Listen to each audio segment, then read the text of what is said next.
To my sister, the family failure. Brooke's voice echoed through the high wooden rafters of the vineyard reception hall, and the room immediately erupted in laughter. The clinking of silver forks against fine china abruptly stopped, replaced by the heavy, suffocating scent of white lilies from the massive centerpieces. Beneath my tailored suit jacket, the cold metal of my state investigator badge pressed hard against my ribs. My jaw ached from clenching it for the last 2 hours. At 38, I was accustomed to being the punchline in this family. I was the reliable one who fixed the broken pipes, paid the overlooked medical bills, and managed the endless crises. To them, I was just a bitter woman who worked too much, a spinster without a husband or children to validate her existence. They saw someone who spent her nights auditing bank statements instead of enjoying life. They did not see Morgan Hale, a special agent assigned to a joint financial exploitation task force. And they certainly had no idea about the heavy steel handcuffs resting in my right pocket. The early October evening in Richmond was mild, but the air inside the venue felt incredibly thick. My sister had intentionally placed me at table 19, positioned right next to the swinging kitchen doors. I sat quietly with the florist, the venue coordinator, and 2 off-duty bartenders. From this distant corner, I had a clear, unobstructed view of the entire room. At the head table, my mother, Carol, caught my eye and offered a tight, warning smile. It was a silent command to sit there and absorb the humiliation without making a scene. Beside the bride, Ethan Cole raised his expensive champagne flute. A smug expression crossed his face. The man looked immaculate in his custom tuxedo, perfectly confident that his plan had worked. My phone vibrated against the crisp white tablecloth. I dropped my hand, shielding the screen from the florist sitting beside me. A text message glowed from Daniel Reyes, my lead agent. He was currently blending in near the open bar on the opposite side of the room, wearing a gray suit that made him look like an awkward distant cousin. The message contained exactly 2 words. Stand by. Brooke leaned closer to the microphone, and her white silk dress caught the soft amber lighting, making her look radiant and untouchable. Seriously, though, she said, her voice dripping with artificial pity, let's all raise a glass to Morgan. She sacrificed so much for all of us, and what does she have to show for it? A tiny townhouse, and a whole lot of rules. The guests chuckled again, the sound washing over me in waves. My mother clapped her hands together, leading the applause, actively encouraging the crowd to join in the joke. I picked up my water glass and took a slow, deliberate sip. I closed my eyes for just a fraction of a second. I heard my grandmother Evelyn's voice, frail but sharp, from a Tuesday afternoon just weeks before her death. Do you have a place of your own yet, Morgan? A place where no one can tell you what to do? I set the glass down squarely on the coaster. I had a place now. I had finally drawn my line, and I did not need a seat at this family table anymore. Across the crowded room, Daniel pulled his phone from his breast pocket. He listened for exactly 3 seconds, gave a sharp nod, and ended the call. 2 other agents, dressed like venue staff in dark clothing, moved seamlessly through the crowd to block the side exits. My phone buzzed a second time. Warrant signed. Move. I stood up. The harsh scraping of my chair against the hardwood floor cut through the fading laughter. Conversations died out, one by one, as I walked past the round tables. I kept my posture straight, my heels clicking in a steady, measured rhythm against the floorboards. Brooke's smile widened as I approached the elevated dance floor. My sister thought I was going to throw a tantrum. Brooke genuinely believed her public shaming had finally broken my composure. Ethan chuckled softly and reached for the microphone, clearly ready to narrate my emotional collapse for their wealthy guests. I stopped right in front of the head table, where the scent of lilies was almost sickening.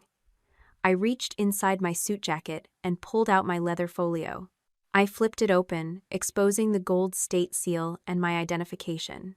Ethan Cole, you are under arrest. The silence in the room became absolute. The smirk vanished from Ethan's face in an instant, and his eyes darted toward the side doors. He noticed the agent standing perfectly still, blocking his only paths of escape.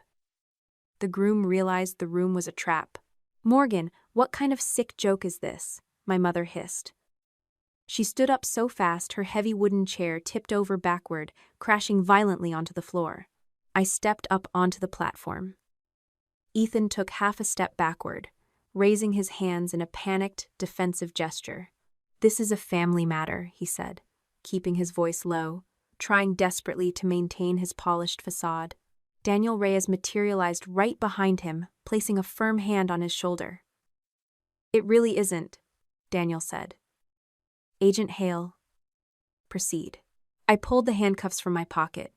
I grabbed Ethan's right wrist, forced it firmly behind his back, and locked the steel cuff into place. The sharp, mechanical click echoed across the silent room.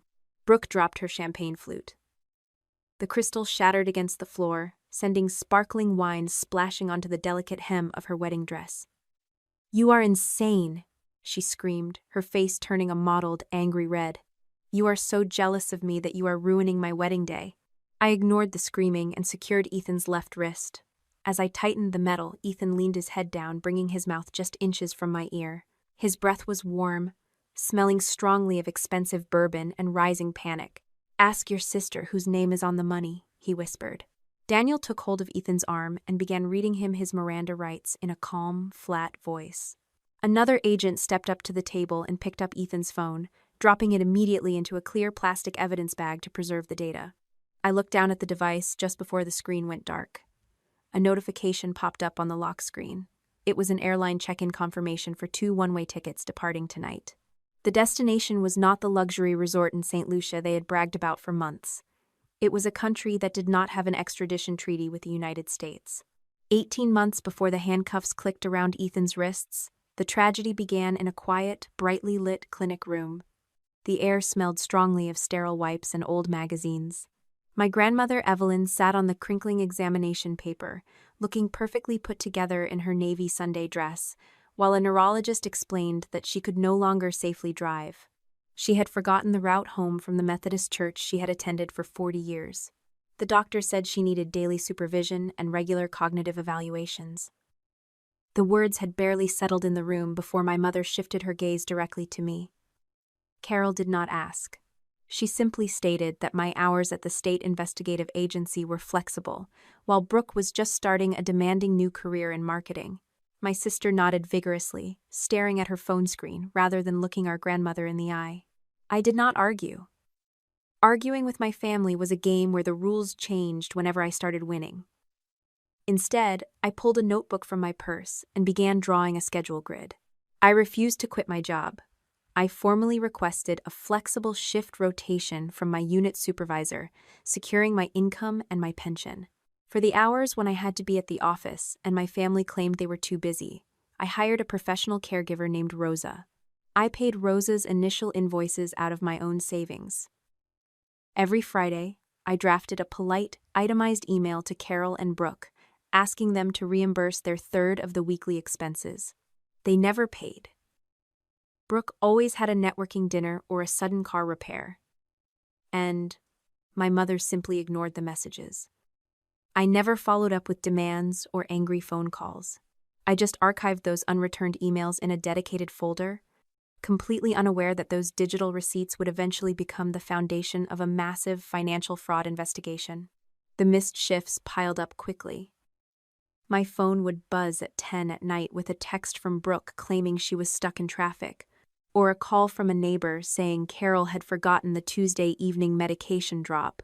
I would put my coat back on, drive across Richmond in the dark, and unlock Evelyn's front door. I never raised my voice at my grandmother. The smell of her lavender soap always calmed my frustration. I simply made sure she took her pills, tucked her in, and then went home to log another broken promise into my files. That same spring, I finalized the purchase of a small townhouse in a tired suburban neighborhood. It needed a new roof, and the kitchen cabinets were falling apart, but the mortgage was entirely in my name. Carol visited exactly once. She stood in the narrow hallway, clicking her tongue as she inspected the peeling paint. She told me the space was too cramped for a single woman and suggested I should have kept my savings liquid to help with family emergencies. I listened, poured her a cup of cheap coffee, and never offered her a spare key. The following week, I removed my mother and sister as the beneficiaries on my life insurance policy, and I declined a call from Brooke asking me to co-sign a loan for a new car. Evelyn visited the townhouse a month later. Her mind was sharp that afternoon. She walked slowly through the empty living room, reaching out to run her weathered hand over a bare, unpainted doorframe. She smiled, turning to look at me with clear, bright eyes. She told me that I finally had a place where nobody could assign me work. It was during that visit that I first noticed the blue book. Evelyn carried an old blue leather financial ledger in her purse. The spine was cracked and peeling from years of use. Inside, the pages were filled with her shaky, cursive handwriting. She told me the columns of numbers helped anchor her, reminding her exactly where she stood when her memory began to drift. When she asked me to double-check a confusing pharmacy receipt against her notes, I laid the open ledger on my kitchen counter. I snapped a quick photo of the page with my phone to enlarge the text. As I zoomed in on the image, my eyes caught a strange entry 3 lines above the pharmacy bill. It was a withdrawal for a substantial amount, labeled simply as a consultation. There was no company name, no invoice number, just a blank space where the vendor details should have been. 14 months before the wedding, the architect of our family's collapse walked through Carol's front door. Brooke brought Ethan Cole to Sunday dinner. He wore an expensive tailored jacket and carried a bottle of wine that cost more than my weekly grocery budget. Ethan was incredibly polished, moving through the dining room with practiced ease. He completely charmed my mother by complimenting her cooking and nodding sympathetically when she complained about the rising property taxes. Over dessert, the conversation naturally shifted to Evelyn's declining health. Ethan leaned forward, clasping his manicured hands together on the tablecloth. He introduced himself as a senior wealth management consultant. He looked at Evelyn with an expression of deep, manufactured concern, and then he offered to review her entire financial portfolio as a free favor to the family. He said he specialized in protecting the assets of vulnerable seniors. I set my fork down. The ceramic clink drew everyone's attention. I spoke quietly, keeping my tone perfectly neutral, and informed Ethan that any modifications to my grandmother's estate would require an updated medical evaluation and the presence of her retained attorney. The dining room went completely silent. Carol glared at me across the table, her face flushing with embarrassment. Brooke rolled her eyes, muttering something about my complete inability to let anyone be nice to us. Ethan did not look offended. He offered a warm, forgiving smile, leaning back in his chair. He told the room that I was just being protective, but then his eyes locked onto mine. The warmth vanished from his gaze, leaving something cold and calculating behind. He said I had a habit of treating simple family generosity like a criminal interrogation. I did not reply. I let the silence stretch until my mother aggressively changed the subject back to the wine. Later that evening, I carried a stack of dirty plates into the kitchen. Evelyn followed me, walking softly on the linoleum floor. She stood close to the refrigerator, looking nervously back toward the dining room where Ethan was laughing with Brooke. The old woman reached out and gripped my wrist with surprising strength. She whispered that the nice man in the expensive jacket had come to her house on a Tuesday morning while Rosa was out buying groceries. My breath caught in my throat. Just 20 minutes earlier, Ethan had explicitly sworn to my mother that he had never met Evelyn before this dinner. The next afternoon, I stopped by Evelyn's house to organize her daily pill boxes. I found a small plastic pharmacy bag sitting on the kitchen counter, tucked behind the toaster. Reaching inside, my fingers brushed against a piece of thick, premium cardstock. I pulled it out. It was a crisp white business card embossed with Ethan Cole's name and corporate title. I slowly flipped the card over. On the blank backside, written in Evelyn's distinct, trembling cursive, was a single sentence that forced me to see the impending disaster. He wants the blue book. Evelyn passed away in early February after a brief but devastating battle with pneumonia. The winter air felt brittle and dry the morning we buried her. Back at her house after the service, my mother and sister immediately gravitated toward the jewelry box and the good silver. Carol held up a pearl necklace against her black mourning dress, while Brooke claimed the antique vanity. I did not ask for any of the valuables. My only request was an old wooden recipe box and the physical copies of the utility bills I had paid over the last 18 months. Before leaving, I slid my hand into the top drawer of the hallway telephone table where my grandmother always kept her things. My fingers found only empty space. The cracked blue leather ledger had vanished. 2 weeks later, the estate attorney called us into his downtown office. Mr. Davis adjusted his silver spectacles, laid a thick stack of bank statements on his mahogany desk, and asked a question that drained the color from my mother's face. He wanted to know why more than $600,000 had exited Evelyn's accounts during a period of documented cognitive decline. There were no valid gift tax records. One massive transfer was simply labeled as a family legacy event. Brooke stared hard at her lap, suddenly very interested in her cuticles. My mind raced backward, matching that exact dollar amount to the extravagant vineyard venue and catering deposits my sister had been bragging about since the holidays. I knew exactly how a fraud investigation failed. Panic destroyed evidence.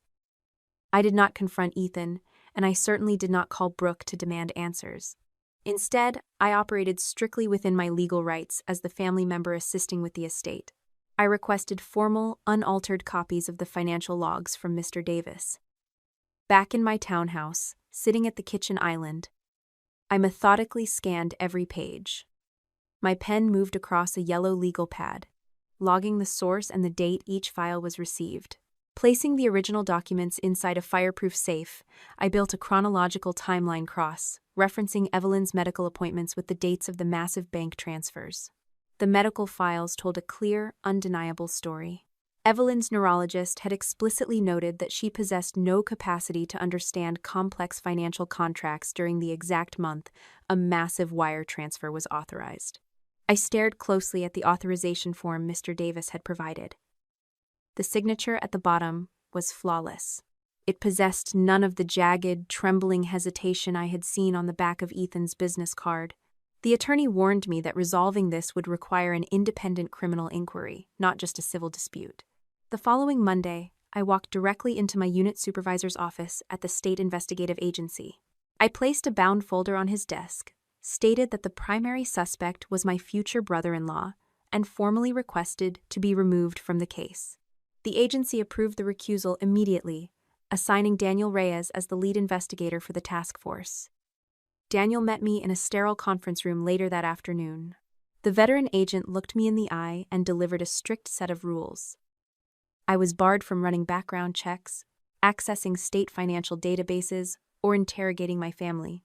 I signed the compliance agreement without hesitation, surrendering my control to ensure the case remained airtight in a courtroom. A month later, Mr. Davis uncovered another layer of the rot. He found public records for a newly formed event management company registered exclusively under Brooke's name. This shell entity had accepted consulting fees from a firm linked to Ethan Cole. The money was then used to pay for the venue and a luxury round-trip honeymoon package to St. Lucia. It was a perfectly executed public cover story. That same afternoon, a heavy cream envelope arrived in my mailbox. The wedding invitation featured elegant gold lettering. At the bottom, written in my sister's familiar handwriting, was a brief note telling me to try not to make her special day about myself. I placed the invitation on my counter and turned off the kitchen lights. At 12:14 in the morning, my phone vibrated against the dark granite. The caller ID showed Daniel Reyes. I answered on the first ring. "Morgan," Daniel said, his voice carrying the exhaustion of a man who had spent hours staring at a computer screen. "Did your grandmother know 8 other people who used Ethan Cole?" Daniel's question about the 8 other victims echoed in my mind as I parked my car in my mother's driveway the following evening.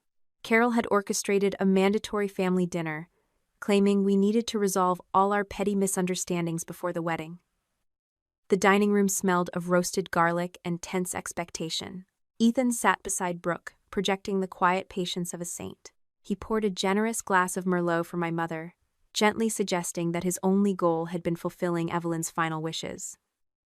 Brooke wiped away a single, calculated tear, demanding to know why her own sister despised seeing her happy. The urge to slam the task force file onto the mahogany table nearly overwhelmed me.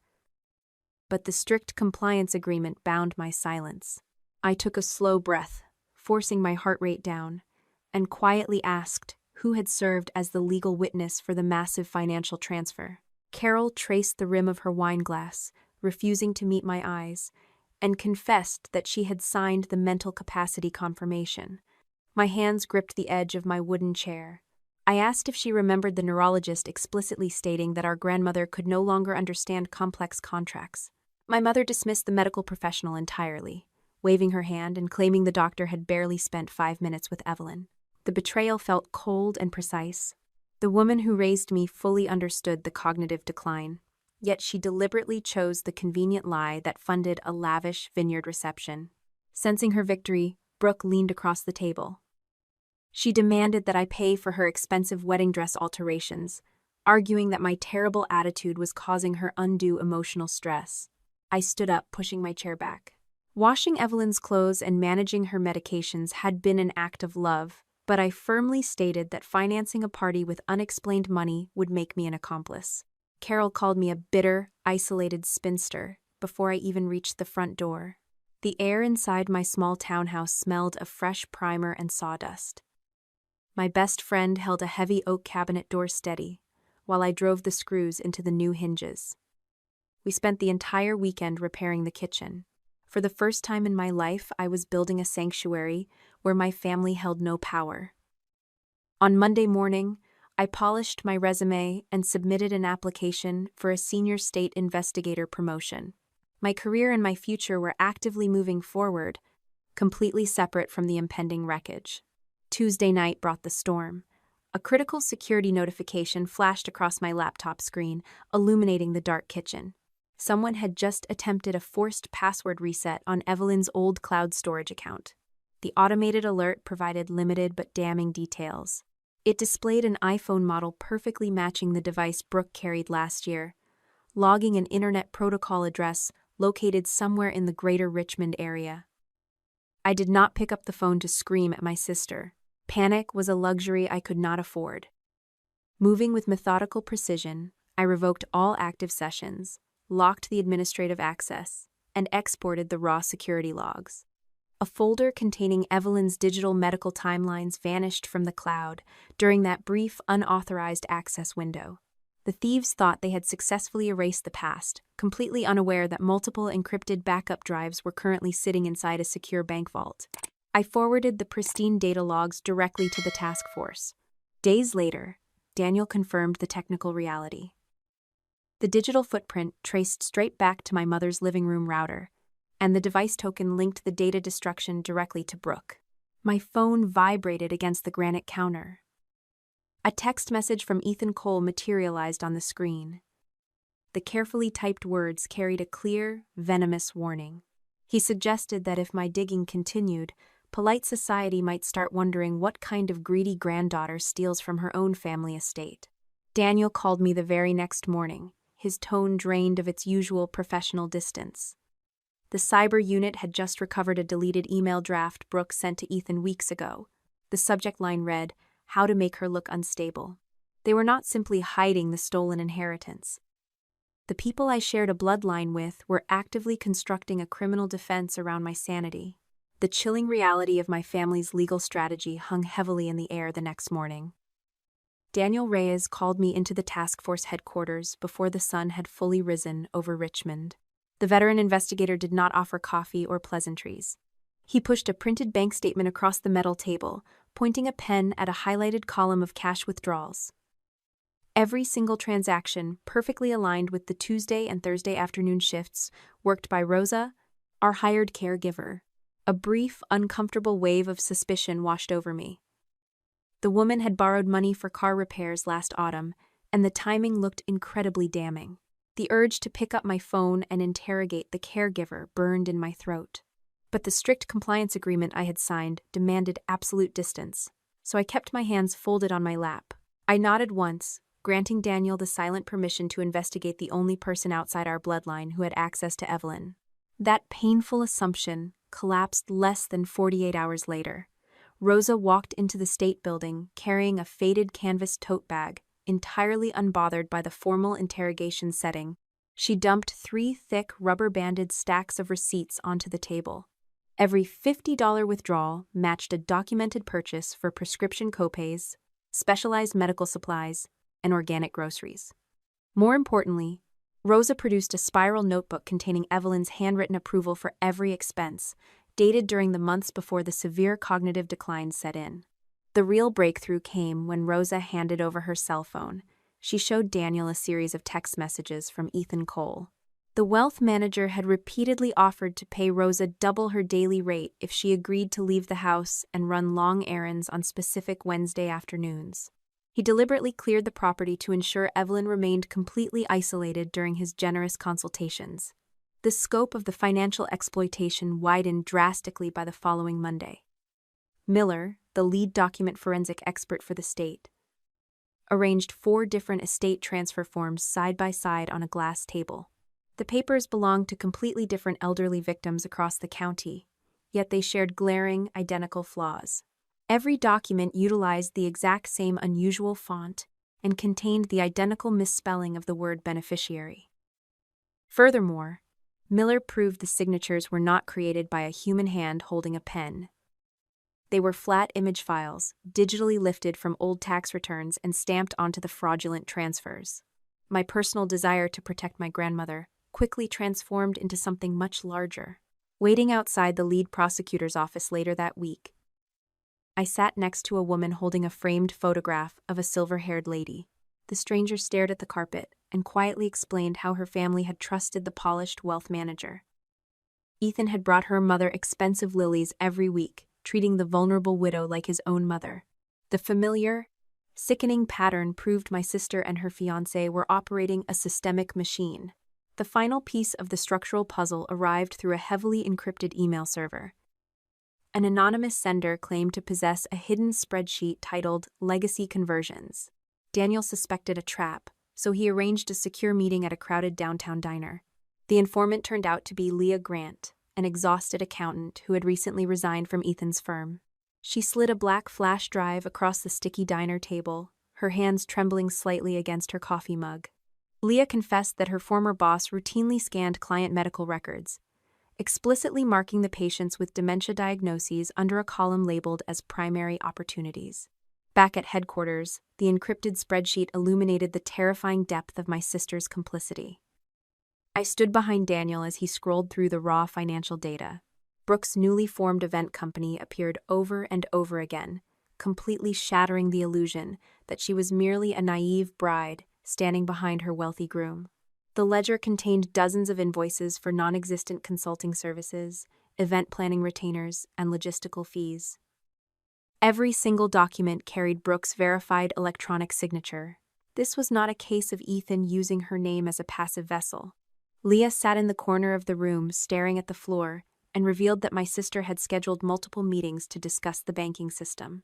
Brooke had directly asked the accountant how to format and space out the fraudulent invoices to avoid triggering automated banking alerts. The golden child of our family had deliberately engineered the money laundering process. Leah reached into her purse and pulled out a small digital voice recorder. She explained that she had started recording office meetings when the transfers became suspiciously large. The accountant pressed the play button, and the device emitted a sharp hiss of static. Ethan's smooth, confident voice filled the quiet interrogation room. "The old woman is done. Now we make the sister look greedy." Ethan's recorded voice played on a loop in my head all night. By the time the sun broke through the gray morning clouds, my decision was firmly set. I needed to look my sister in the eye one last time. The downtown cafe smelled strongly of burnt espresso and rain-dampened coats. I chose a small metal table near the front window, keeping my back to the wall. Daniel knew exactly where I was. The veteran agent had strictly forbidden me from bringing any classified documents, but my purse contained something much heavier. I carried a single, crisp business card belonging to the lead state prosecutor. Brooke walked through the glass doors 10 minutes late. She wore a tailored camel coat that easily cost 2 months of my state salary. The stolen money hung off her shoulders, yet she carried it with effortless grace. My sister dropped her designer bag onto the empty chair and crossed her arms, refusing to take off her sunglasses. "You have 5 minutes," Brooke said. Her voice carried a sharp edge, loud enough to make the barista glance in our direction. "Ethan has a tasting with the caterer, and I am not letting your paranoia ruin our schedule." I kept my hands wrapped around my warm ceramic mug. "You need to hire an independent defense attorney by tomorrow morning." Do not use anyone Ethan recommends. You also need to hand over Evelyn's old cell phone to the authorities. Brooke scoffed, finally pulling the sunglasses down to glare at me. Are you listening to yourself? You have spent your entire life trying to control this family, Morgan. You always needed a crisis to fix. It made you feel important. You just cannot stand the fact that I found a successful man who actually takes care of things. Her words landed with precise, practiced cruelty. For years, those accusations would have made me retreat into silence. I looked at the rain sliding down the window pane. My chest tightened, acknowledging the uncomfortable truth buried inside her insult. Maybe you are right, I said quietly. Maybe I did take over too much because I never trusted anyone else to handle the hard days. I can apologize for how I loved you. I will not lie about what you did. The apology caught her completely off guard. Brooke uncrossed her arms, leaning slightly forward, the defensive posture cracking for just a fraction of a second. But then, her loyalty to the illusion took over. We did not do anything wrong, Brooke whispered, her tone suddenly frantic. Grandma wanted me to have that money for the wedding. It was a gift. It was even recorded on video, so it is completely legal. Total stillness settled over my table. The ambient noise of the coffee shop simply faded away. I had never mentioned a video during any of our previous arguments. Neither had the estate attorney. My sister had just casually revealed her direct participation in fabricating the defense evidence. I set my coffee mug down on the metal table. Where is that video, Brooke?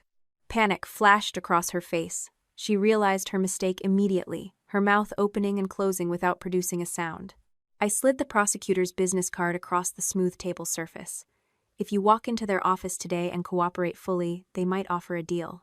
If you wait for them to come to you, the joint task force will build a criminal case without your cooperation. Brooke stared at the small rectangle of paper. Her manicured fingers twitched, hovering just inches above the card. For a brief, agonizing moment, the girl I grew up with seemed ready to ask for help. She looked up at me, her eyes wide and terrified. I stood up, picked up my coat, and walked out the front door into the cold rain. I offered no parting hug, no desperate threats, and absolutely no promise to save her from the consequences of her own choices. Less than 2 hours later, the illusion of her innocence completely shattered. Daniel stood behind his desk at the task force headquarters, his arms crossed tightly over his chest. He informed me that exactly 4 minutes after I left the coffee shop, Brooke made a phone call. She did not call the prosecutor. She dialed Ethan's private cell number. Almost immediately after that conversation, network logs flagged another massive folder deletion on a shared server, and an offshore banking alert was immediately forwarded to the Joint Financial Crimes Task Force. My phone vibrated in my pocket. It was a forwarded text message from my mother. Brooke had just mass texted the family group chat, claiming I had officially lost my mind and was currently trying to arrest everyone to steal the remaining inheritance. She made her choice, Daniel said softly, turning toward a large digital monitor mounted on the wall. And the cyber team just recovered the files she was trying to scrub. They pulled an automatic cloud backup from your grandmother's old device. Daniel pressed a key on his laptop. The monitor flickered, displaying a shaky, vertical video. The footage was clearly shot from a cell phone held by someone sitting across a living room. Evelyn sat on her floral sofa. She looked incredibly fragile, wearing a mismatched sweater and staring blankly at the camera lens. "Tell them you want me to have it, Grandma," Brooke's voice echoed from behind the camera. Her tone was overly sweet, adopting the cadence of a preschool teacher speaking to a confused child. Evelyn blinked slowly. "Mary?" she asked, using the name of her own deceased mother. "Are we going home now?" A deep, masculine whisper drifted in from somewhere off camera, completely distinct from Brooke's voice. "Remind her about the bank form," Ethan coached from the shadows. "Just say yes for the bank, Grandma," Brooke repeated, pushing the phone slightly closer. "You want me to use the money for my big day, right?" Evelyn rubbed her trembling hands together. "Yes," she whispered, her eyes completely vacant. The camera lens dropped abruptly, pointing toward the carpeted floor. Brooke let out a long, heavy sigh of relief. "There," my sister said. "That will be enough for the bank." The screen went black, but the audio recording continued to run for another 20 seconds. The sound of Ethan pacing across the room filled the silent headquarters. "Save the file," Ethan commanded. "And remember what we practiced. Your sister is going to throw a fit when the estate clears. The wedding speech has to push her over the edge. We need her to look completely bitter in front of all those witnesses." The recording finally clicked off. The elaborate public humiliation at the upcoming wedding was never just a petty family grievance. It was a carefully constructed legal strategy designed to discredit the only person who might question the stolen funds. They intended to provoke a public meltdown, capturing my anger on dozens of guest cell phones to present to a future jury. I stood frozen in the center of the room, listening to the hum of the ventilation system. The calculated cruelty of the plan physically knocked the breath out of my lungs. Daniel broke the heavy silence. He walked over to a printer in the corner and pulled 2 fresh sheets of paper from the tray. His face was entirely devoid of any professional detachment. "The wedding is not just a stage for them anymore," Daniel said, laying the papers flat on the conference table. I stepped forward and looked down at the documents. They were airline reservation records obtained through a federal partner assigned to the Joint Task Force. My sister had spent the last 6 months loudly bragging to every relative about her luxury round-trip honeymoon package to a resort in St. Lucia. The booking existed in the system, complete with catering requests and private car reservations. But Daniel tapped his pen against a second, deeply buried reservation. Ethan had just purchased 2 one-way tickets departing late Saturday night, mere hours after the reception was scheduled to end. The destination was a small, independent nation, located halfway across the globe. I looked up at Daniel, my pulse pounding against my eardrums. "The prosecutor confirmed it 10 minutes ago," Daniel stated, his voice tight and urgent. "That country does not have an extradition treaty with the United States. If Ethan gets on that plane, the money and your sister are gone forever." The countdown had officially begun.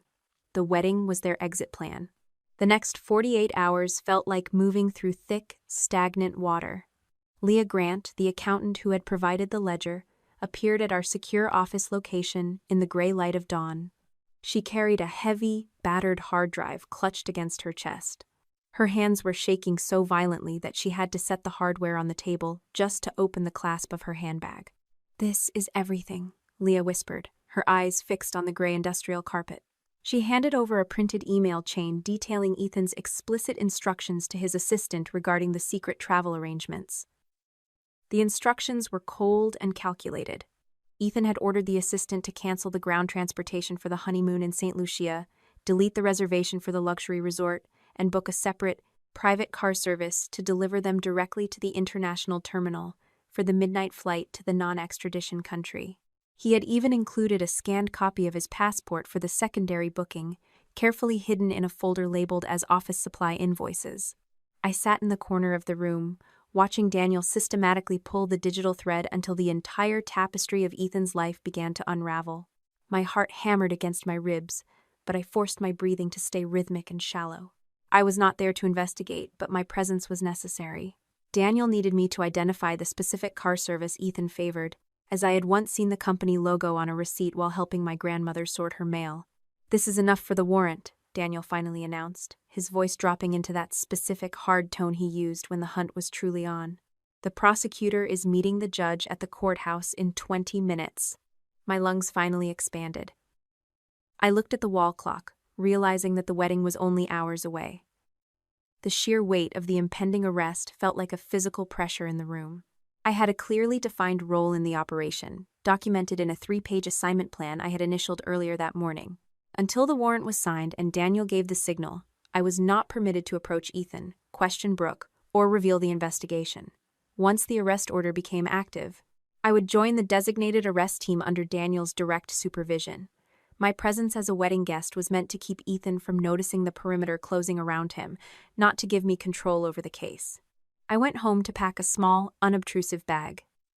I chose a simple navy blue suit that blended into the background of a wedding reception. I left my spare house key on the kitchen island, along with a note from my friend containing the contact information for my lawyer. If I was detained, questioned, or accidentally caught in the middle of a struggle, I needed to ensure that no one from my family could ever claim they had the right to enter my home. The vineyard venue in the Virginia countryside looked like something from a glossy magazine when I arrived that Saturday afternoon. The October sun was perfectly warm, painting the rows of grapevines in deep shades of gold and bronze. I parked my car at the very back of the lot, checking the perimeter one last time. Everything looked normal. Guests were already arriving, laughing as they stepped out of their luxury cars, completely oblivious to the fact that the man waiting at the altar was a serial predator who had spent the last 2 years systematically destroying their elderly relatives' lives. I walked toward the stone patio, my pulse thrumming in my ears. Ethan stood near the gazebo, greeting the groomsmen with his usual charismatic, practiced smile. He caught sight of me and paused. I walked over, my face an empty mask. "Congratulations," I said, the word feeling like ash in my mouth. Ethan stepped into my personal space, his eyes scanning mine with predatory curiosity. "I am surprised you decided to show up, Morgan. I thought you would be too busy sulking at home." "I would not miss this for the world," I replied, my voice steady. "Are you still leaving for St. Lucia immediately after the reception?" He laughed, a sharp, patronizing sound that drew the attention of a nearby bridesmaid. "Of course. The resort is expecting us." He was lying to my face, perfectly comfortable with the deceit. I did not challenge him. I did not reveal that I knew about the secret passport scan or the midnight flight to a country with no extradition laws. I simply offered a tight, polite nod and turned away. He watched me walk toward the rear entrance of the reception hall, his expression lingering on my shoulders with a hint of suspicion. But he was far too arrogant to believe that a woman he considered a family failure could have actually outmaneuvered him. The ceremony was a blur of white silk and expensive floral arrangements. I stood in the back row, my hands tucked deep into my pockets. I kept my fingers wrapped around the cold, textured surface of the steel handcuffs. The sun began to dip below the horizon, casting long, bruised purple shadows across the vines. The reception moved into the vineyard's timber-framed reception hall. Guests drifted toward the bar, their laughter growing louder as the open bar began to take effect. I stayed at table 19, positioned near the kitchen service doors, just as my sister had planned. My phone vibrated. I kept my hand beneath the table, shielding the screen from view. Daniel had texted me a single update. The server wipe had been triggered by an automated script on Ethan's laptop, and the bank had confirmed the final, massive wire transfer had just been sent to a numbered account overseas. Everything was falling into place. I glanced toward the head table. Brooke looked radiant, but her eyes kept darting toward the side exit, her anxiety rising in small, sharp increments. Ethan looked at his watch, his knuckles turning white as he gripped the edge of the tablecloth. They knew the timeline was tight. They were waiting for the reception to end so they could make their final, frantic break for the airport. A heavy silence descended on the room when Daniel's encrypted message appeared on my screen. The judge had signed the warrant, and the task force had received authorization to move. It was not a long message. It was just the final green light. Warrant signed. Do not leave the room. I felt the blood drain from my face, not out of fear, but from the sudden, massive relief of knowing the nightmare was finally about to end. I looked toward the service entrance beside the open bar. Daniel was standing there, his face completely unreadable. He made a subtle, imperceptible movement with his head. The game was over. I pushed my chair back, feeling the solid, unforgiving wood beneath my palms. Brooke was standing, grabbing the microphone to deliver her planned speech, already searching the room for my face. She wanted her target. She wanted the finale of her little drama. She had no idea she was about to provide me with the perfect, public stage for her own destruction. Brooke delivered the opening line, exactly as she and Ethan had rehearsed it. To my sister, the family failure. The laughter rose around me, just as it had in the version of the evening they had planned. But this time, I understood what the speech was designed to accomplish. They wanted anger. They wanted witnesses. They wanted dozens of recordings showing an unstable, jealous sister losing control. I gave them none of it. Daniel's signal came from beside the service entrance. I stood, crossed the reception hall, and opened my badge in front of Ethan. "Ethan Cole, you are under arrest." Under Daniel's command, I secured Ethan's wrists, while the other agents closed the exits and seized his phone. The mechanical click of the handcuffs ended the laughter. Brooke's champagne glass shattered against the floor, and her scream carried across the silent room. Brooke lunged for the table, snatching her phone and sprinting toward the bridal suite. A female agent followed her instantly, armed with a warrant for the device. I watched from the altar as my sister frantically slammed her phone against the marble sink in a desperate, futile attempt to shatter the screen and erase the incriminating data. Her actions were a final, panicked confession. She was promptly detained, her hands zip-tied behind her back, her face streaked with expensive makeup and genuine, unadulterated fear. Ethan turned to the crowd, his voice rising in a desperate, guttural shriek as he pointed toward the bridal suite. "Ask Brooke why her name is on every transfer," Ethan shouted, jerking his chin toward the bridal suite. "She signed the documents. She ran the company." It was not a confession.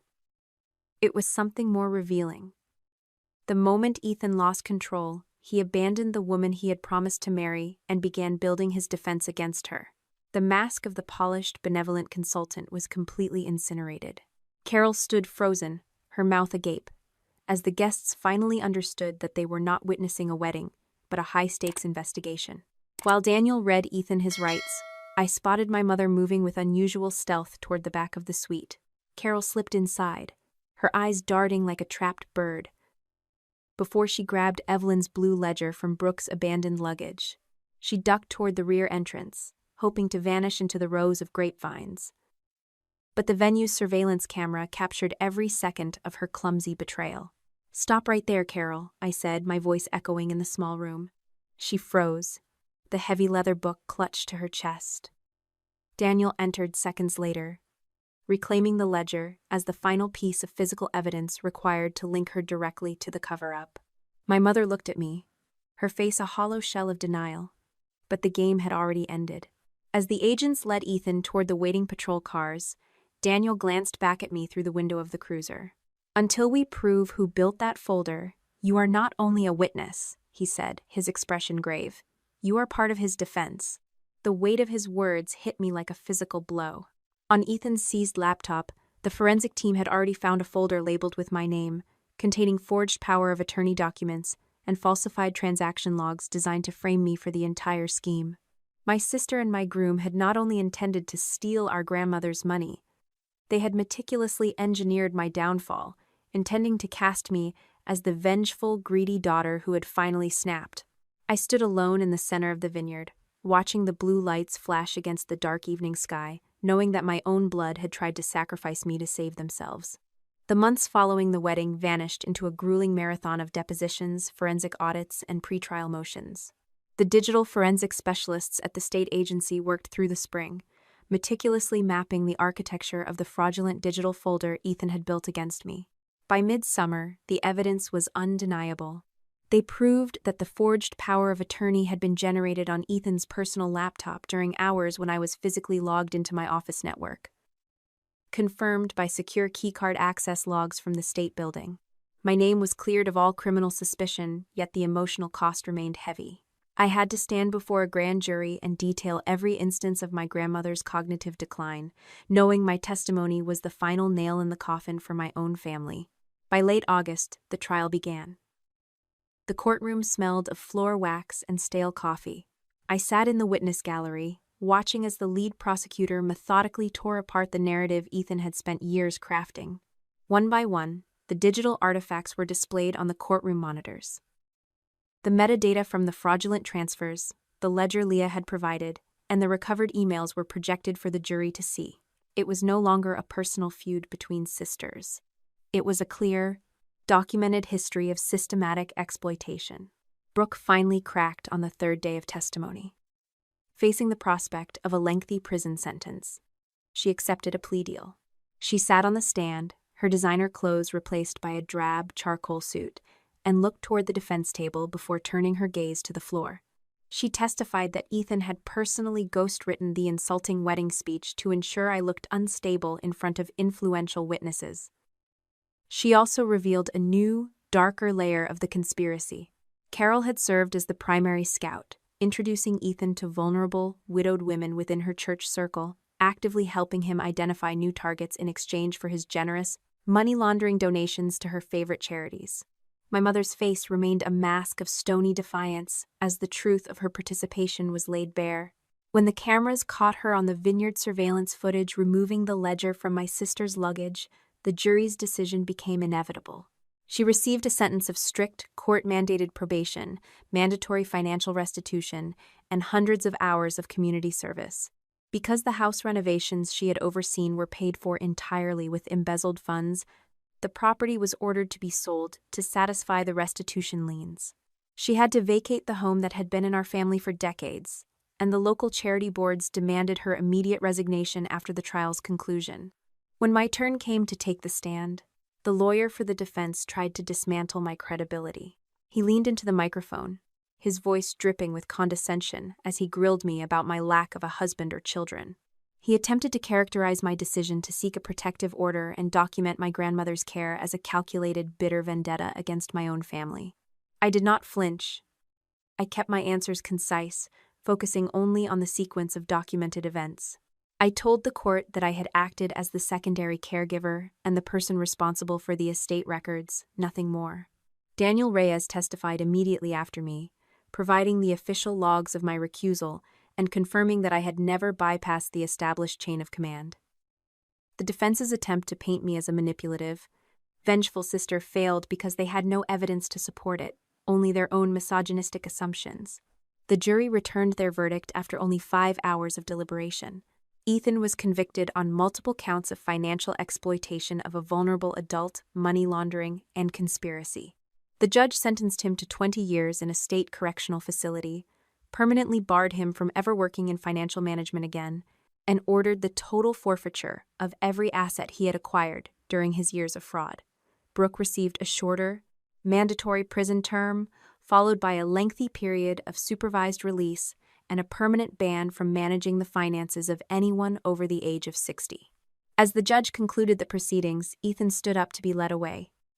He paused, spinning on his heel to stare directly at me. I was packing my laptop into its bag, closing the final file on my grandmother's case. I did not offer him a parting look. I did not seek the satisfaction of a glare or the closure of a final word. I simply zipped my bag, walked past the reporters gathered in the hallway, and stepped out into the bright, late summer sun. 1 week after the sentencing, the humidity of a late August evening pressed against my skin. A sudden, violent thunderstorm had just swept through the neighborhood, leaving the pavement slick and steaming. I was cleaning my kitchen when a soft, hesitant knock sounded against my front door. I checked the peep holder. Carol stood on my porch. She looked diminished, her hair damp from the rain, clinging to the fabric of a cheap, sodden coat. She held a single, battered suitcase in one hand. The woman who had once stood in my hallway and mocked the size of my home was now shivering in the dark, asking for a place to sleep because she had nowhere else to go. Carol stood on the porch, her knuckles white as she gripped the handle of her battered suitcase. Rainwater dripped from the brim of her hat, pooling on the welcome mat.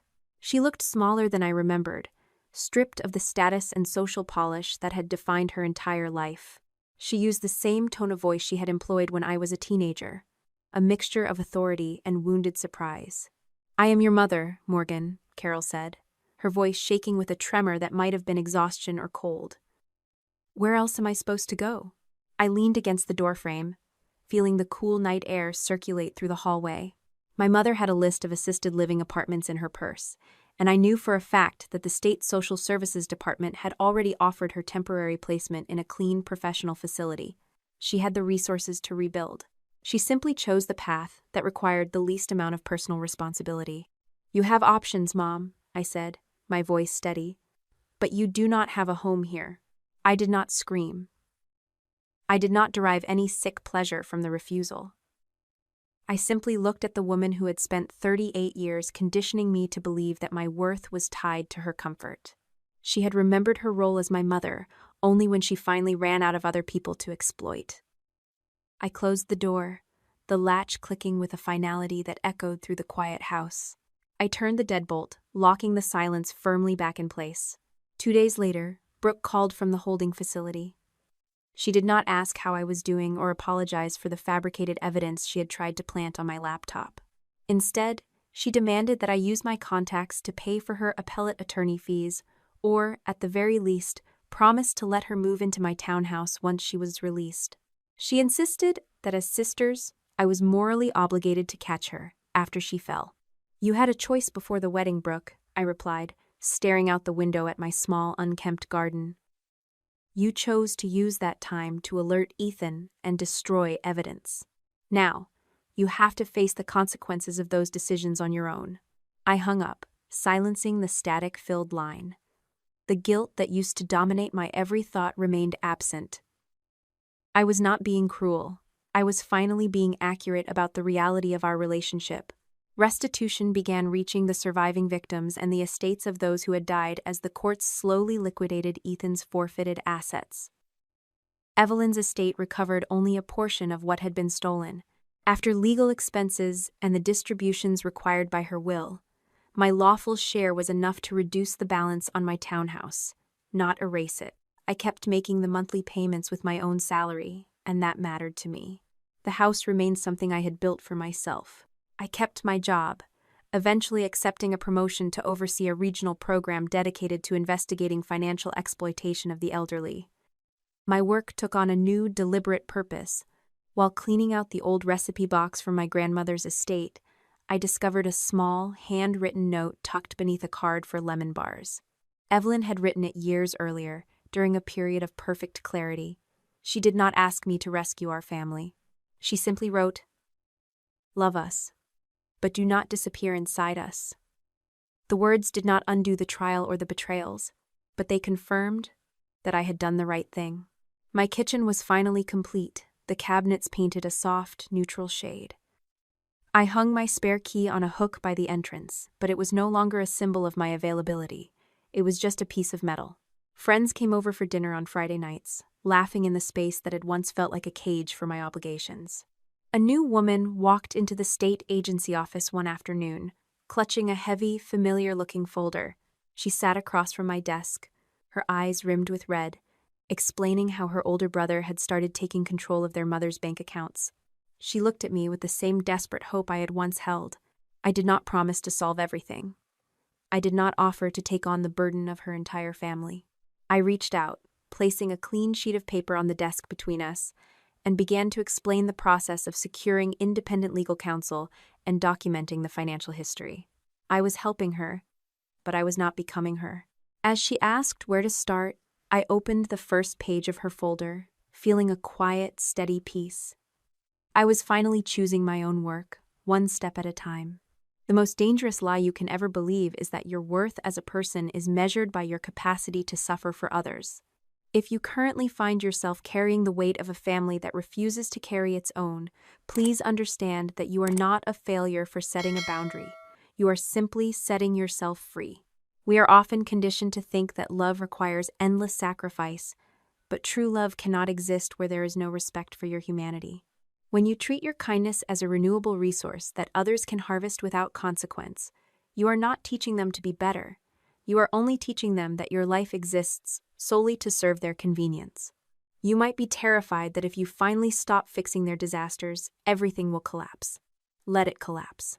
The truth is, people who rely on your constant intervention will never find their own footing as long as you remain a permanent crutch.